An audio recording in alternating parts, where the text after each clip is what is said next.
हमारी कहीं कहीं अति उदारता, सहिष्णुता और दूसरों पर विश्वास करने की प्रवृत्ति कभी कभी हमें धोखा दे देती है। ये किस रूप में? वर्तमान में भारत निर्वाचन आयोग के द्वारा एसआईआर की कार्रवाई हो रही है, चल रही है ना, सब जगह चल रही है ना, पूरे प्रदेश भर में, क्या नगर का गांव, क्या बूथ, चाहे मंडल, कुछ भी हो, है ना? सब लोग सहमत है ना? सभी लोग सहमत है ना? चल रहा है ना? और जब मैं आपसे पूछूंगा कि क्या उसकी क्या गति चल रही है, तो आप में से हर व्यक्ति बोलेगा कि हमारे यहाँ 98% हो गया, कोई बोलेगा 99% हो गया, कोई कहेगा हमने 100% कर लिया। यही तो बोलेंगे ना, लेकिन ये सच्चाई नहीं है, ये सच्चाई नहीं है। ये शुद्ध नियत से मतदाता सूची की शुद्धिकरण का और लोकतंत्र के सशक्तिकरण का एक बहुत अच्छा अवसर है। जो चुनाव के बाद अक्सर शिकायत होती है कि साहब मेरा नाम मतदाता सूची में नहीं है, या मेरा बूथ 5 किलोमीटर दूर कर दिया गया था, उसका समाधान का एक अवसर है।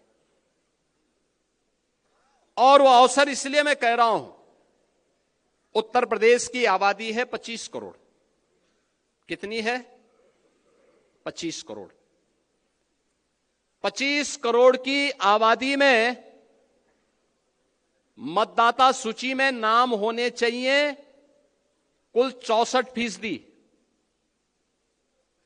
64 से 65% लोग ऐसे होने चाहिए, ऐसे होंगे जो 18 वर्ष से ऊपर के होंगे।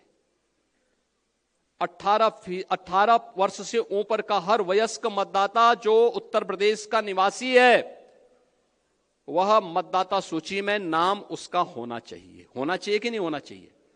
यही है ना?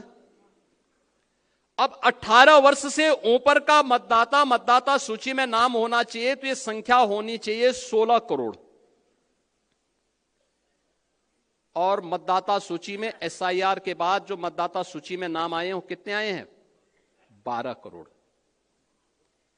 ये 4 करोड़ का जो गैप है, 2025 की जो मतदाता सूची थी, जनवरी 2025 की, उसमें कुल नाम थे 15 करोड़ 44 लाख। कितने थे? 15 करोड़ 44 लाख। 1 जनवरी 2026 को जो भी युवा 18 वर्ष का होगा, वह मतदाता बनने का हकदार होगा। यह संख्या बढ़नी चाहिए 15 करोड़ 44 लाख से 16 करोड़ तक, लेकिन यह संख्या बढ़ी है, बढ़ी नहीं है, घटी है। 15 करोड़ 44 लाख से घट करके ये हो गई है 12 करोड़ का। ये जो 4 करोड़ का गैप है, ये मिसिंग है। ये आपका विरोधी नहीं है, इसमें से 85 से 90% आपका मतदाता है। याद करना, आपका मतदाता है। और उसमें 4 कैटेगरी में आपको देखना है। 4 कैटेगरी। एक, जिन तक अभी कोई नहीं पहुंचा, अनमैपिंग में। संजोग से भारत निर्वाचन आयोग ने 14 दिन का नया समय बढ़ाया है, यानी आज के दिन से अगर आप लेंगे तो आपको 12 दिन का नया समय मिला हुआ है। ये 12 दिन का बेहतर उपयोग। ये काम याद करना, चुनाव का काम, चुनाव का परिणाम विधानसभा में, लोकसभा में आता है, लेकिन चुनाव लड़ा जाता है बूथ पे, जिसके लिए प्रधानमंत्री जी कहते हैं कि बूथ यानी मेरा बूथ सबसे, क्योंकि लड़ाई बूथ पे होती है, इसलिए वो मजबूत होना चाहिए। होना चाहिए कि नहीं होना चाहिए? अब मैं आप सबसे कहूंगा, अब ड्राफ्ट सूची आ रही है आपके पास, आने लग गई, उसकी नकल मिलने लग गई, उसका एक बार अवलोकन कर लीजिए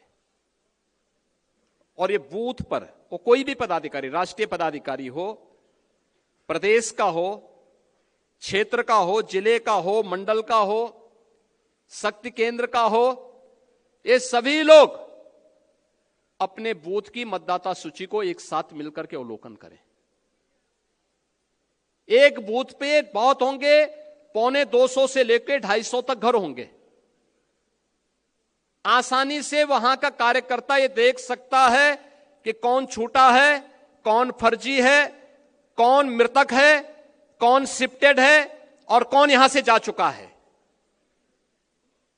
ये सब कुछ जानकारी ले सकते हैं। 4 कॉलम आपको मिलेंगे इसमें, एक अनलैपिंग का, एक मृतक का, एक अनुपस्थित यानी एब्सेंट का और एक शिफ्टेड का। कौन कौन शिफ्ट हो चुका है इसकी भी सूची होगी। उन नामों को अवलोकन कर लीजिए।